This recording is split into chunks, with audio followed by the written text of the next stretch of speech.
ودي اسرع اكل ممكن نعملها في الحر ده، مكرونه بالسوسيز، انما حلوه حلاوه بجد، حلوه قوي، بتتعمل في 10 دقايق.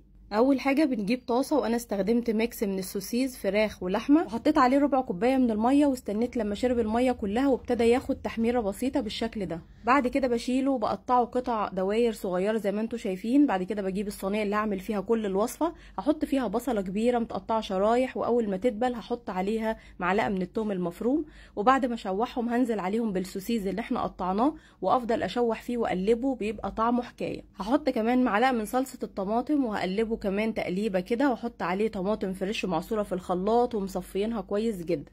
ومع الخليط ده كله هنحط كيس مكرونه قلم او اي نوع بتحبيه، وهنزود ميه، وطبعا هنحط الملح والفلفل الاسود وشويه بابريكا، وتقدري تضيفي اي نوع بهار بتحبيه، بس انا اكتفيت بالملح والفلفل الاسود والبابريكا المدخنه، بيدوها طعم حلو جدا. هنزود بقى ميه لغايه ما نغطي المكرونه كده، وبعدين هنغطيها ونسيبها على نار عاليه في الاول، واول ما تبتدي تتشرب هنوطي النار خالص علشان تبقى بالشكل اللي انتوا شايفينه ده. وبعد ما تستوي هنحط عليها خيار مخلل متقطع قطع صغيره، وبعدين هنحط رشه من الجبنه الموتزاريلا على الوش مع شويه بقدونس صغيرين قوي، بيدوها شكل وريحه وطعم حلو قوي.